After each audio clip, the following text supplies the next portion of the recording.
So oh yes, and we are going to record too. So if that is not cool with you, you can pop off now. We always post these meetings later on in the meetup group, so you can always access the recording later on.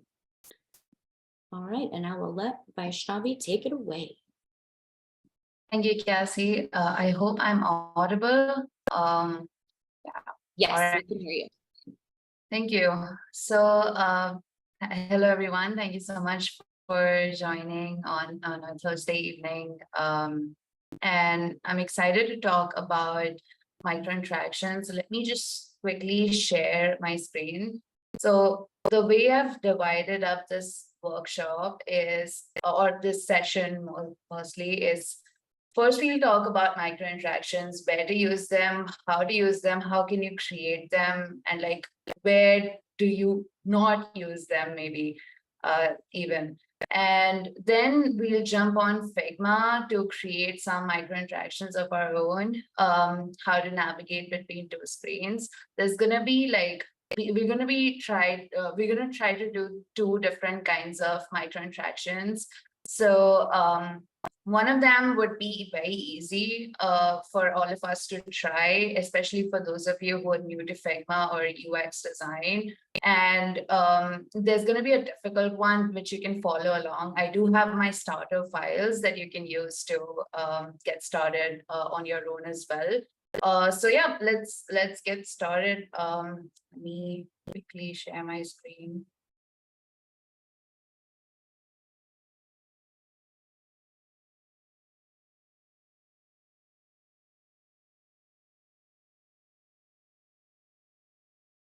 Right.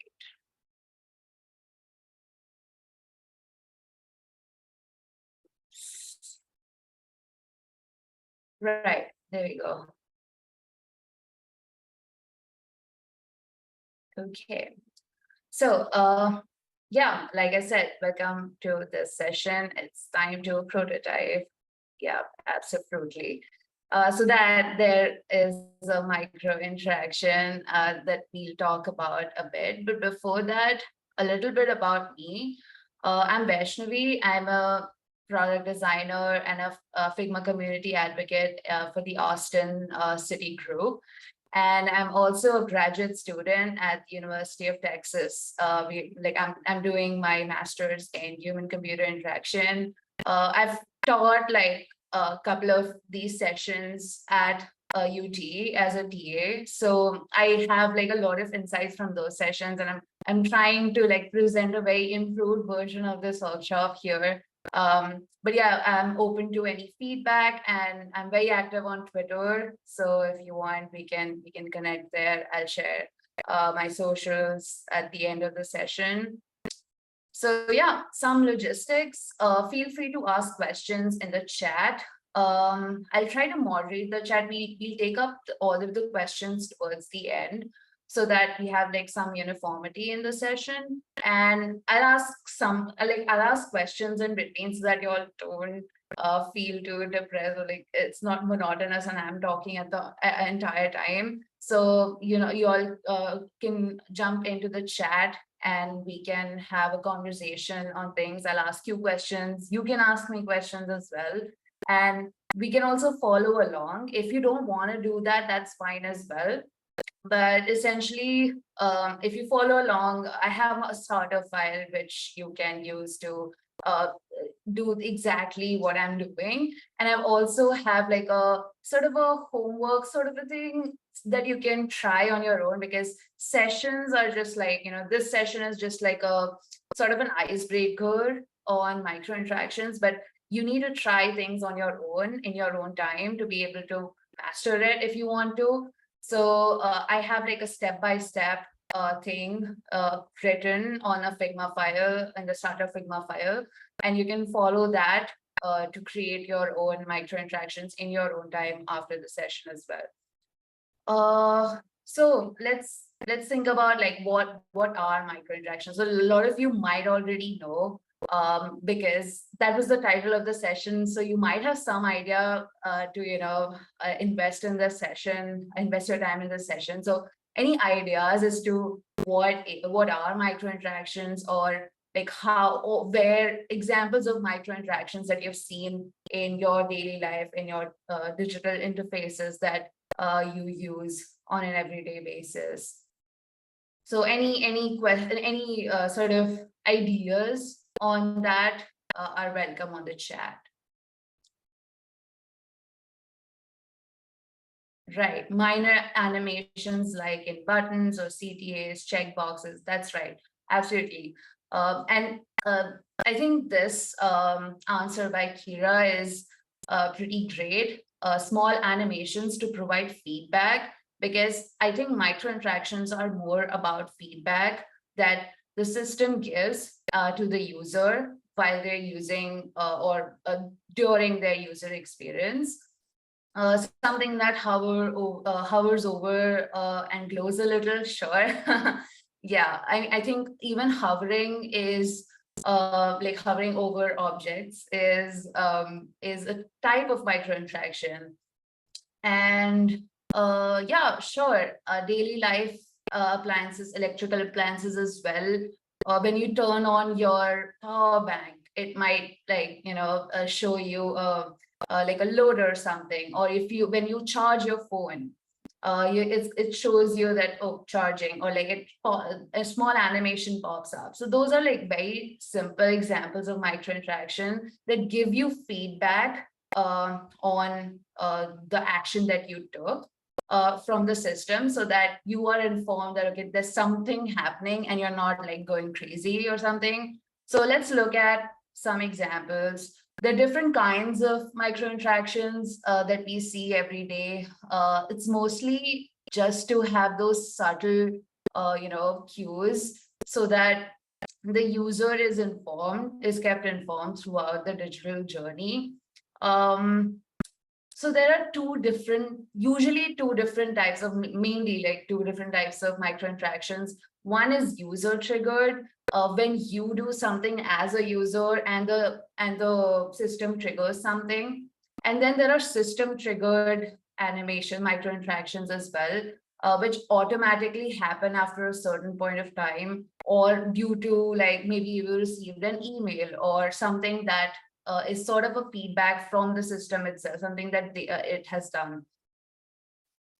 Even when we use Facebook, I think some of us do use Facebook, and we have like these sort of Facebook reactions, and these also like come up as they show you like wow or angry. So they're sort of trying to relate to the human emotion, and they're trying to connect with the real world. I think when we think about like heuristic evaluations and things like that, we look at how digital interfaces connect with our real lives as well. So in Facebook reactions, when you really vehemently disagree with a post or you're angry about something, you want to use this angry reaction, and it really resonates with you because it has that kind of micro interaction attached to it when you use it.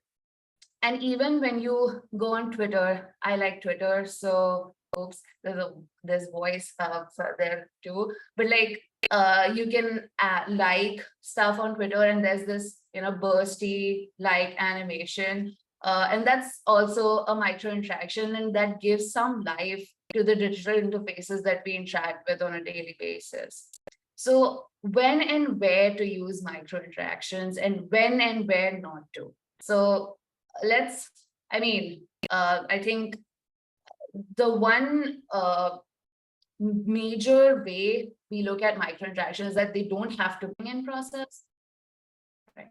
Okay. Thank you.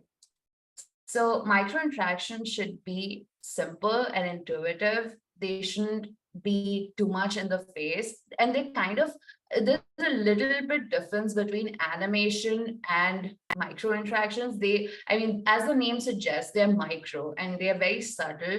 Most of the times, I think if we look at design itself, a lot of times we are told that good design is invisible, and same goes for micro interactions as well. You are not able to, as a user, if you use it for the first time or the 20th time or the 100th time, it has to feel as if it's natural and it's happening on its own, and you're able to communicate with the digital system that you're like working on. So I just feel like this is like a personal opinion, and there are a lot of different opinions on this, because there are a lot of different apps, different sort of companies where there's a different sort of brand identity that they follow. And for them, it makes sense to have like very fancy micro interactions. Like a lot of fintech apps have this kaching and a micro interaction when you do a payment or something.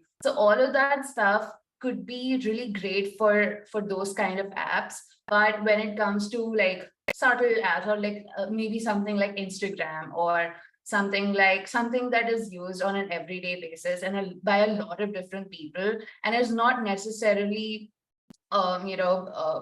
used by a niche of people, and have like millions and billions of users, you have to keep in mind accessibility as well, and make sure that there's not too much motion that is in your applications and the designs that you have produced.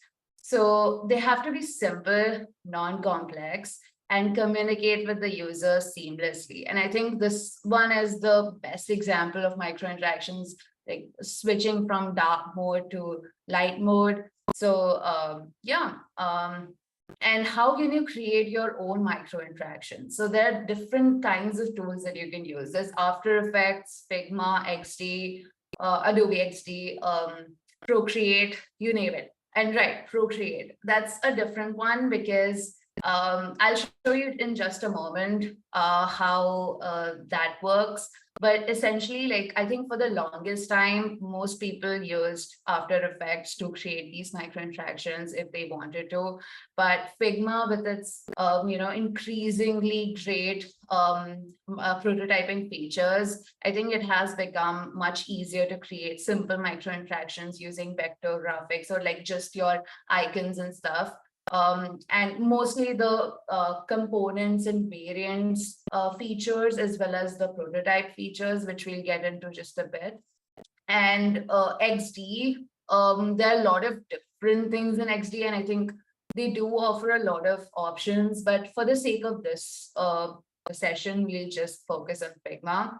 And then there's Procreate, and Procreate is essentially just like a tool for artists to create illustrations through their pen tools, or like you can create art with it, but it does have like animating options. So I did create like a low fidelity prototype using that.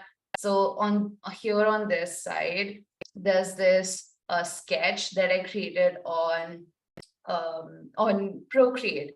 And it did take some time, and I don't know if it's worth putting so much time into a low fidelity prototype. But let's say if you just don't want to create like a prototype on Figma, or maybe you just want to ideate something and you don't want to spend way too much time on the final prototype, and you want to make sure that you have more iterations of the low fidelity one, I think you can try out Procreate as well.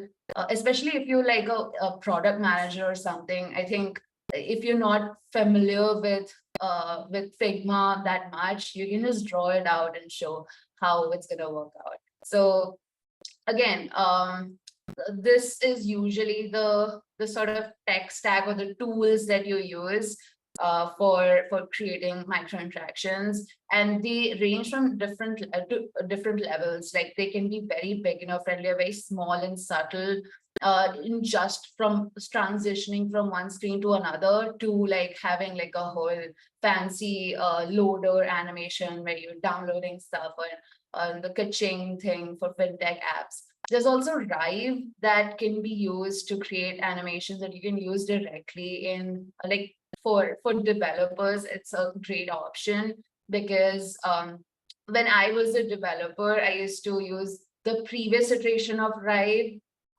It was called something else before, but they basically let you create animations that you can use directly in your code. And I think same goes for Lottie files as well. You can export your micro interactions to Lottie files, and there's a very large collection of micro interactions in the Lottie files plugin of Figma. So you can try check that out as well. So that you don't have to recreate or reinvent the wheel every time you're trying to create a new app or project. You can just reuse some of the micro interactions or animations that Lottie files has to offer. So let's take a quick look at what we'll be designing today.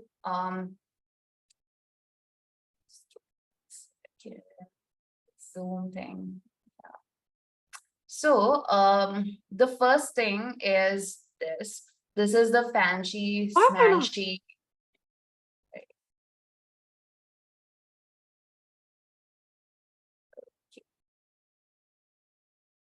All right.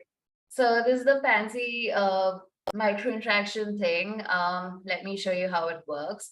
So it's very simple. You just have to click on one thing and it navigates to another screen. So when I click on the search button, it navigates to this screen with a Swifty micro interaction where the menu items just drop down a bit. And then when I close it up, it goes back up. So it's a very simple micro interaction and doesn't have to be too complex. But again, like there's a lot of things that you need to do in order to like achieve this as well. So we can get right to that. Yeah. But before that, we need to get to the starter file, which is here. I hope you all can still see my screen. So this is the starter file. I don't know if we can still use the chat. Yeah, let's not use Okay. the chat. Sure. So here's the link to the starter file. If you want, I'll just keep it there for a minute. And in the meantime, I'm just gonna explain a bit about what these interactions are. So basically, I have two different sets of screens. This is like here, there's the easy one, and here's the sort of difficult one. If you want, you can duplicate this file. This only has a view access. So if you're on the Figma desktop app, you can easily duplicate this project, this file, and put it like have your own version of it, so that you don't have to mess up this one. And you can like experiment with everything there, or you can copy it, copy the whole thing. That's fine too, but it'll be great if you can duplicate the file. So there are two different sets of screens that I have here. Here's the easy one, and here's the sort of fancy one that I just showed you. So the easy one is pretty simple. Honestly, it's very straightforward. All you need to do is find 3 interactions between these two screens. So how can you navigate between back and forth to these screens? This is the page 1 and this is the page 2. So now, I mean, if it were an in-person workshop, we could have gone through a lot of what you all have done as well, but I'm just gonna go ahead and show you how to do this. But I'd like to give you all like about 5 to 10 minutes if you need to try it on your own. In the meantime, I can explain a little bit about what are the different features of Figma that we'll be using to accomplish the micro interactions between and transitions between the two screens. So if you can have a look here. So this is a prototyping feature. Now, I've set the device to an iPhone 14 Pro because that's the frame dimensions of these frames. So I mean, when you play the prototype, it's just going to show up as a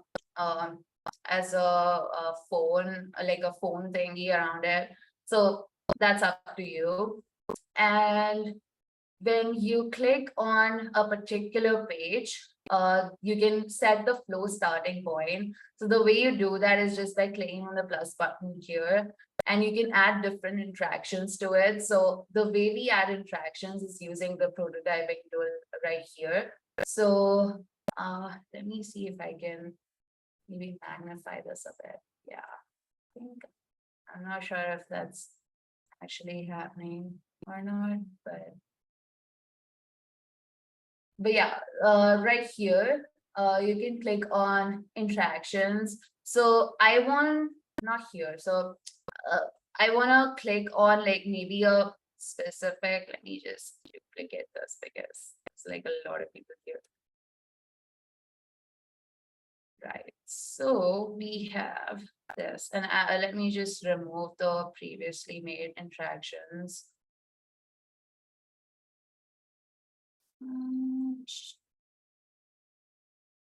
Okay, I'd really appreciate if you all don't select the stuff. You can just go to the Figma desktop app and duplicate the file if you want. And there we go. So I'm just gonna duplicate this as well. Yeah, we have our page 1 and 2, but I'm just gonna rename these a bit. So we're gonna have 1 and 2. So, okay. Now, what I want here is when I click on this button, I want this to appear, just slide up instead of like randomly appear from somewhere. So I want it to like slide up from the bottom. So the way I do it is using the prototype tool. Also, like Figma just released like their scroll behavior and state management features, which I'm yet to explore. So it might cause some trouble, but just bear with me. Also, if you all have any doubts, now that we are like not, I mean, just note them down and we'll take them up towards the end of the session so that there's uniformity, like I mentioned before. But yeah, anyway, so there's the button that I want to navigate, like want to tap so that this thing opens up, this modal sort of thing. So this is, by the way, taken from the Apple design kit, the human design interaction, human interface guidelines. So there we have it. So when I attach these two screens using the prototyping tool, I can make some changes to the interaction details. So I want this on tap to navigate to this this screen. And the way I want to do it is I want it to move in from the bottom. And I can also choose to smart animate the matching layers. So what does that mean?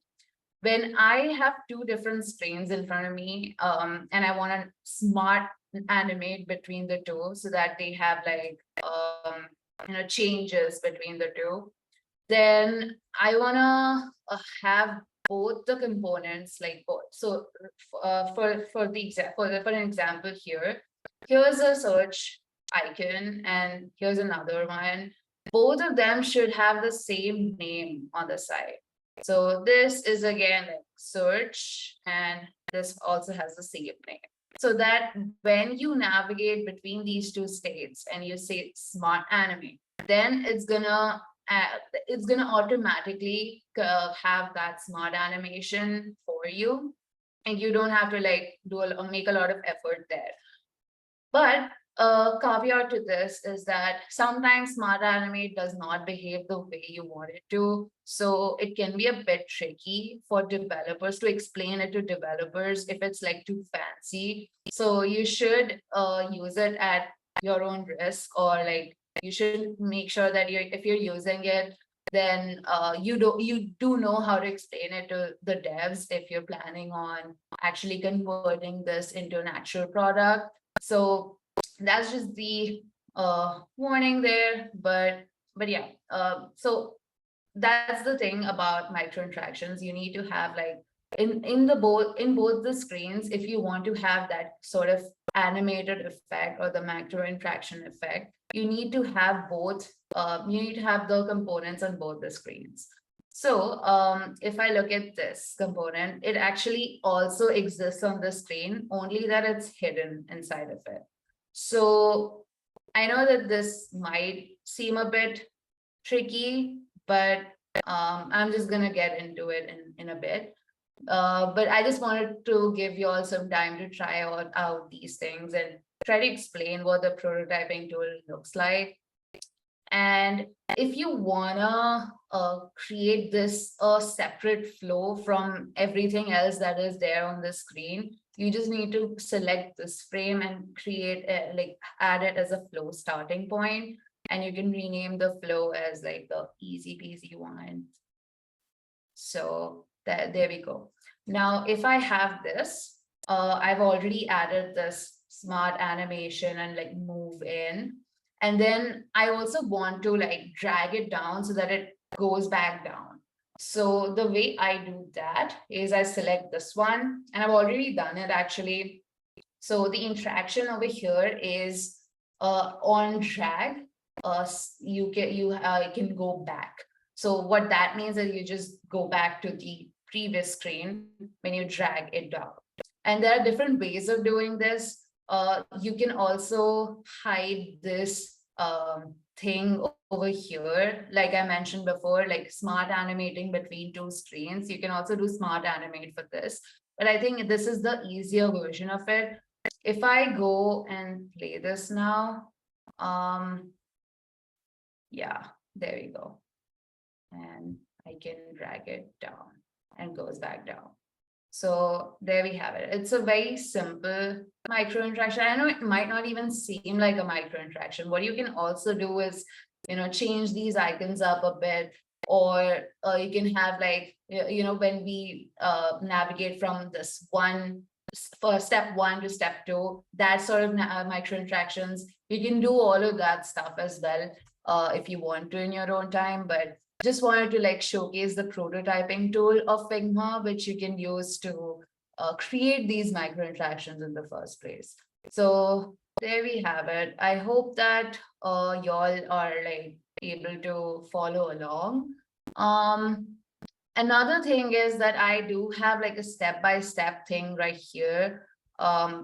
This is mainly based on using class components and variants to create micro interactions. So the way this one goes is I do have like a different version of this actually created. So like some of you mentioned the hover state.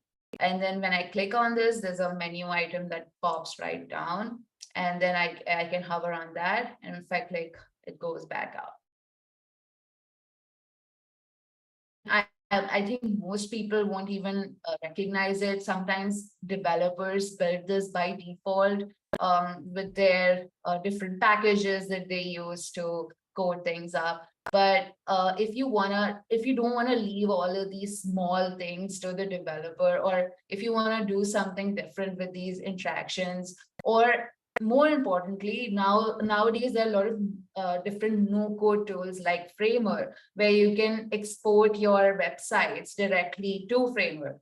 So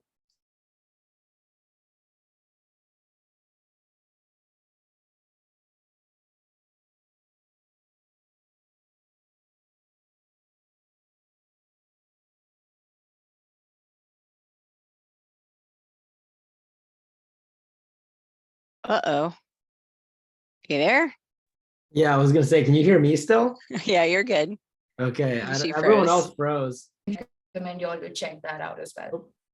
Here we are. Sorry, we lost you for a second. Oh, okay. Okay. Do I need to repeat something? We lost you for just about 30 seconds. You Oh, froze. okay. Sure.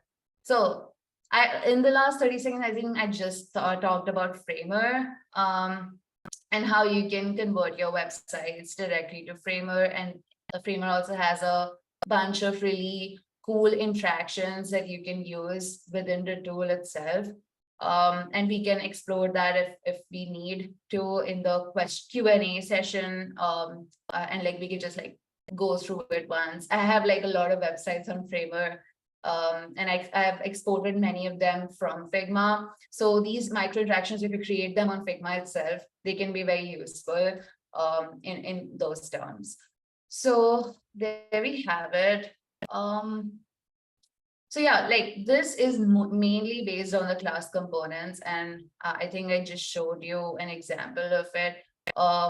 You can find these components when you create them in the local components section, like usually in assets. So you can create sort of like these different components within your files so that you can have different variants of them. So we'll try to look at this fancy one, and then if we want, we can also do this one if we have the time for it. I think it's 7 now, so just gonna quickly do this fancy schmancy one so that it's clear. All right, I hope some of you all have been able to try this out, but let's do it anyway. Right. So here we have it. So this is the first screen. Now what I'm gonna do, you all can like look at the screen for now. Look at my screen for now so that you all can get some ideas on how you can navigate from one screen to another. There are different ways you can do that. Like,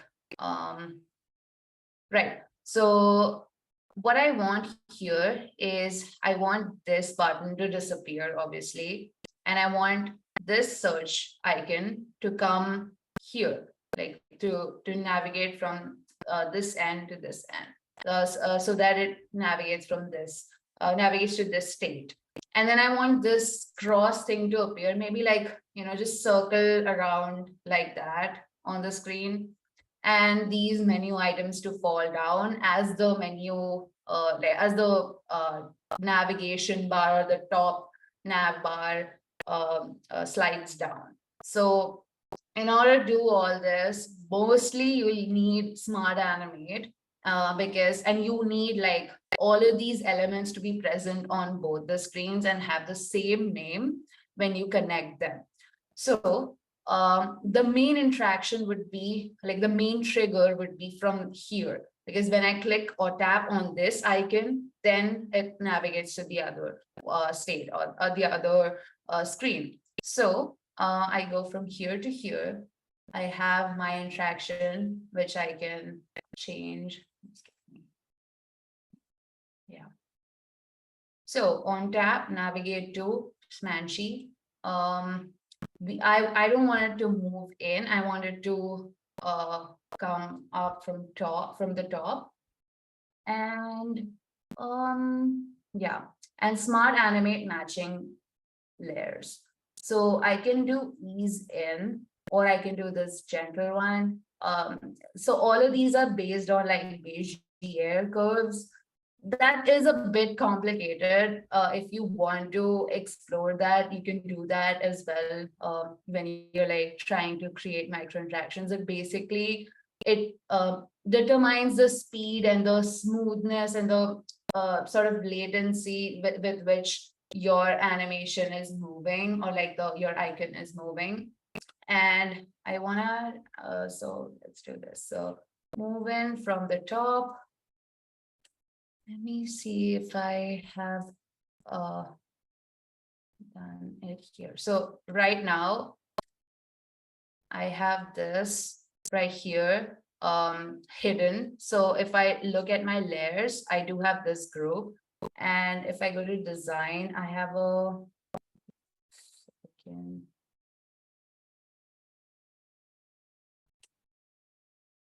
Oops.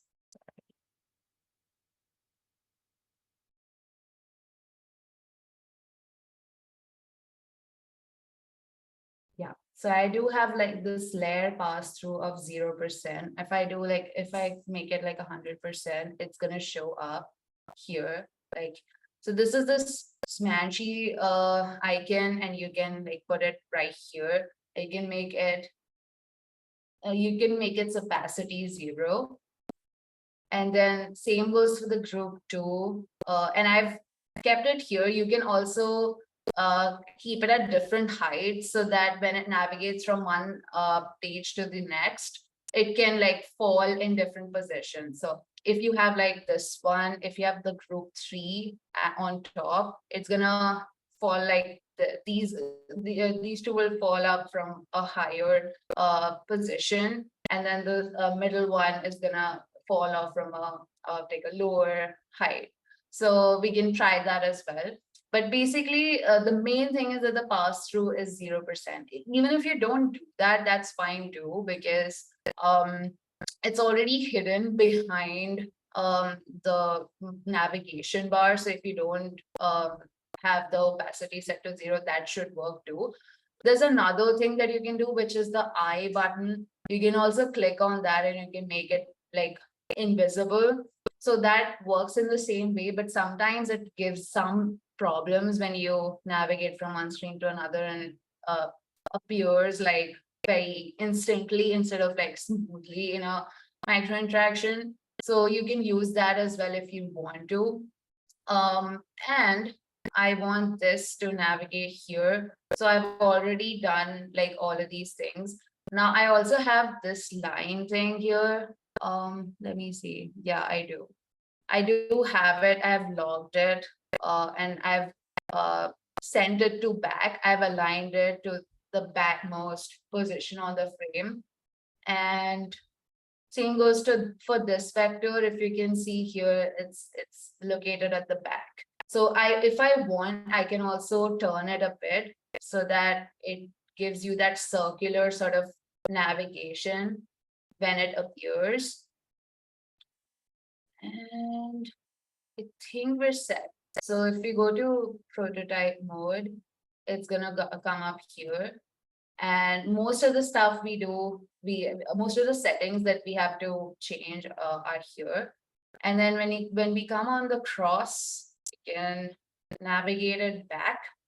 And the way we do this is a bit different. So we wanted to go up because we wanted to go back up, and we smart animate matching layers. So we can do like we can make it bouncy instead. So there are a lot of ways of doing this. Now, this is not the slow starting point.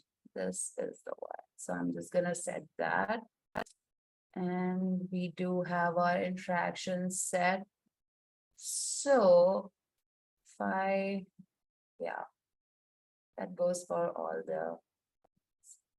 Let me see if this works. If it doesn't work, we'll try again. Right, it doesn't, because that's what happens in the first go. Right. Yeah, so this happens all the time. So we're gonna like do a little bit of changes to this, and then we'll see what the improved version looks like, and which would look like this. Oh, oops, not this. This. So let's have a look at this.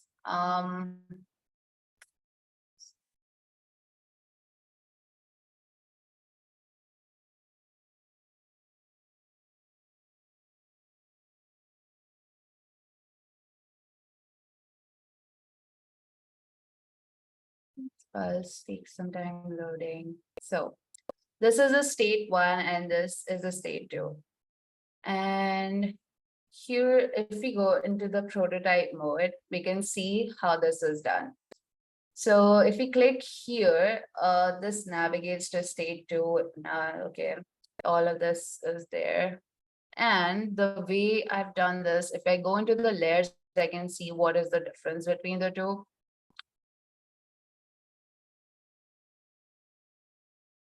Yeah. And this is the state 1 and this is the state 2. So let me just open both of these. So I have all of these here. So most of the stuff is the same. This is move in and this is move out. Hopefully, yeah, move out back. Okay, right, move out back up. So I guess we can still change that here. So this is move out, not move in. And again, smart animate matching layers. Now we're gonna make sure that we've everything in place. So here we have the group. So group 1, if we go to design, so the it's just send to back.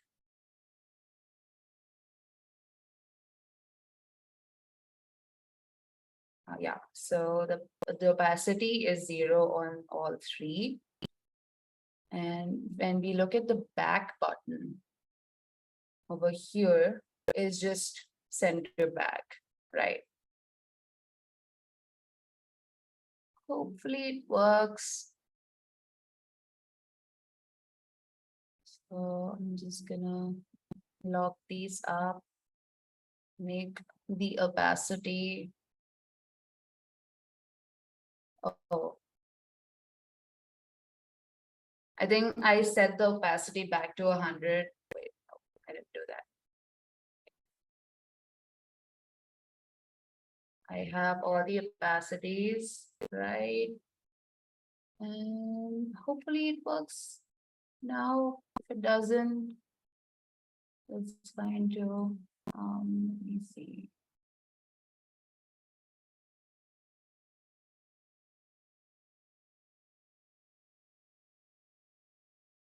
Oh, it's not working.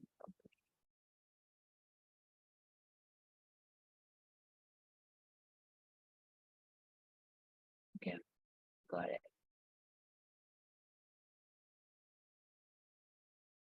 Let's look at this. Right, so this is not right. Oops.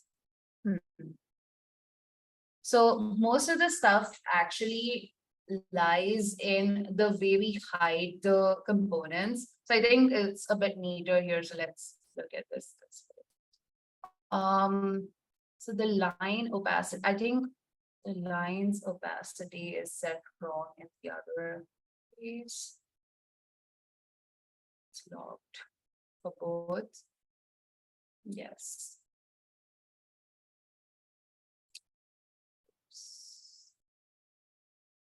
Right. So I'm gonna make some changes here.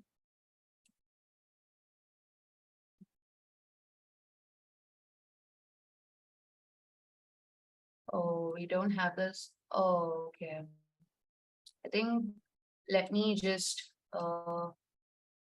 we do have some time. So let me just recreate these because it's getting increasingly like difficult to navigate from one state to another. So let me just recreate these a bit. So let's do this from scratch. We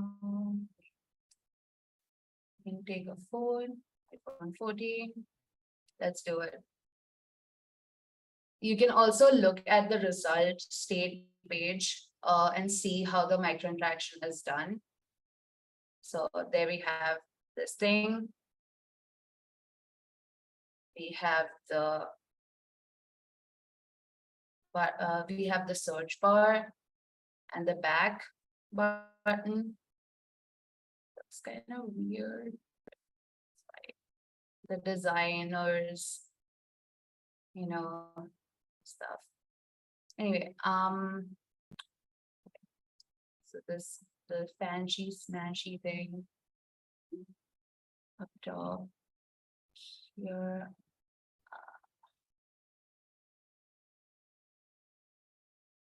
So I'm gonna have to make it apparent. There we go. Now we can duplicate this. We can make it come down like that. And we want all these 3 groups to be present on both pages. So, like I did it before, this we can send it to back. Again, send it. So I'm just using the keyboard shortcuts for these, and I'm gonna set the opacity to 0 here. I also have like step-by-step instructions. So if you're like getting lost here, feel free to like read through those ones as well. So I do have the line here. So just gonna. Right, so we do, so I have a line here. I'm gonna send it to back. And I'm gonna set the opacity of this to 0. Oh, sorry.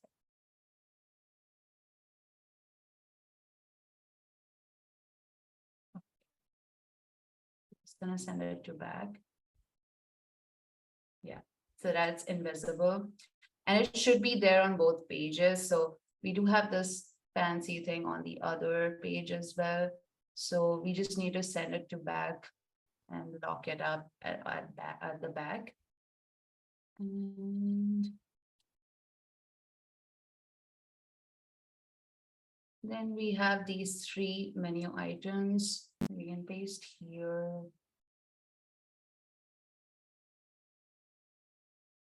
And the line. Search bar. There we go.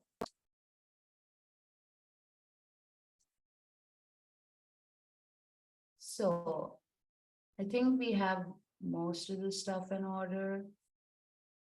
So if you just look at this prototype, it's fairly simple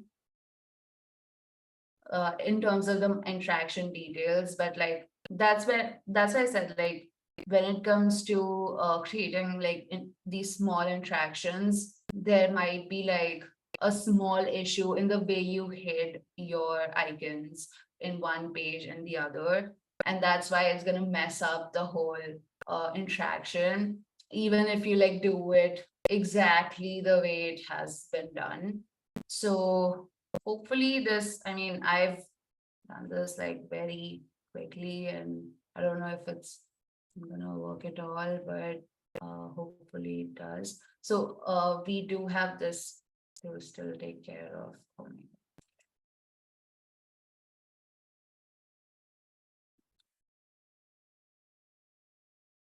So we do have this, so oops, okay, I'm still in the prototype mode. I need to go back to the design mode. And need to just hide this at the back. Lock it up. Opacity set to 0. And I need to this here. I can use this button on this page.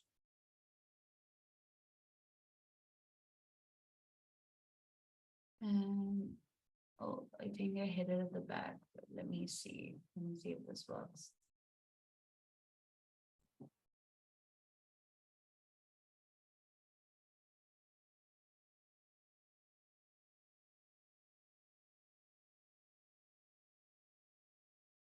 Right.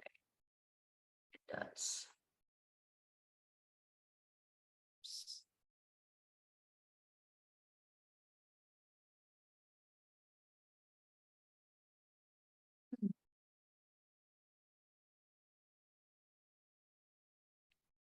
Yeah, I think it should work now.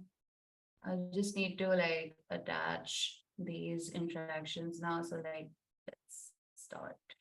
This is the flow starting point. This we wanted to move in from the top. Yeah.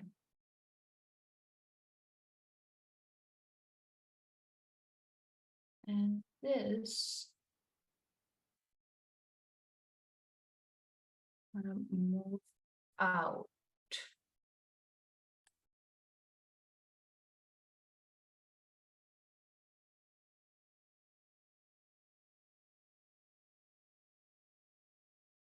Right, it works. Whew. Okay, there we go. There we have it. All right, so I think most of it comes down to like the way you hide your like objects on both, like components on both the screens. I think we do have like 5 more minutes left, so let's take up some questions if you all have some. I know, I think this Yeah. stuff on chat. We can have people raise their hand to ask a question, and then we will unmute you. So if you do have a question, feel free to raise your hand.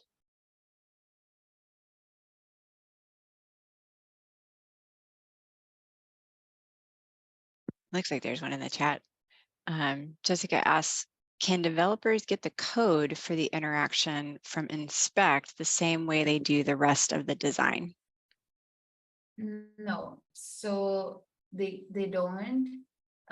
They can't get the interaction code. It's a bit different. I mean, so these days, so I think it's literally this week. You can you have the capability of exporting your micro interaction that you create on Figma through Lottie files, and then you can use that Lottie file in your code or your development projects. So I think it's gonna be like very easy to do that. So all of this effort would not be for nothing. Your developers would be able to use the exact interactions that you create if you export them as Lottie files from your Figma file. And then Sherry is asking about a walkthrough using the Figma browser version. I guess, is there a big difference? She's wanting to know about how to do the duplicating that you mentioned earlier. Oh, okay. I'm not sure how the duplicating works on the browser version. Let me see if I can do that. Then we probably have time for one more question after that. Sure. I'm guessing you can just go ahead and like think. Wait, let me see.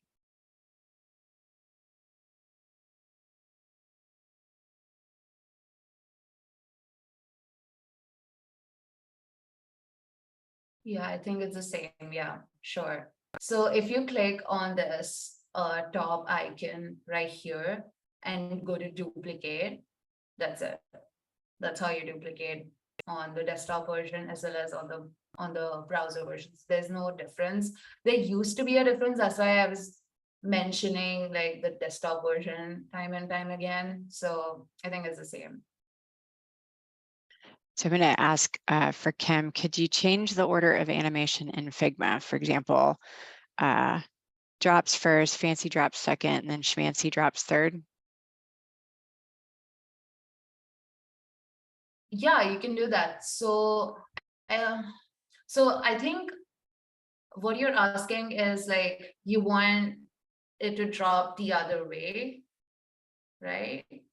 So the way you do that is, I think you can set different opacities for the three, and the one with the highest opacity will appear first. So that way you can like do that. That's like the makeshift solution to it. There's a lot of things that that are sort of not possible as well on Figma.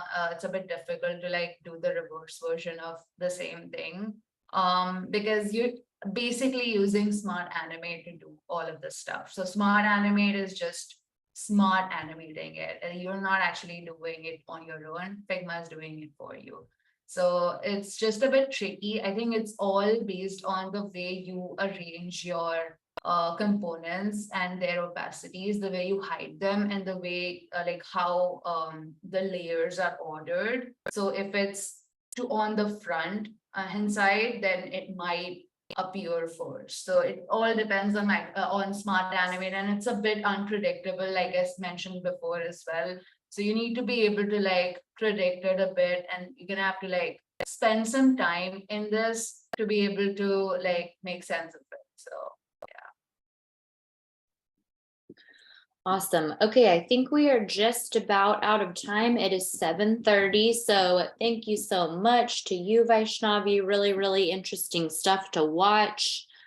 We super appreciate you. Sorry we couldn't get to everybody's question, but if you guys want to join our Slack group, UX and ATX, you are welcome to do that, and we can continue the conversation in the chats there. Just another reminder, we've got our happy hour June 2nd, conference June 22nd. Hope to see you guys at both of those. And other than that, have a great night, everybody. Appreciate you guys coming. And thanks again, Vaishnavi. Bye, guys. Enjoy your evening.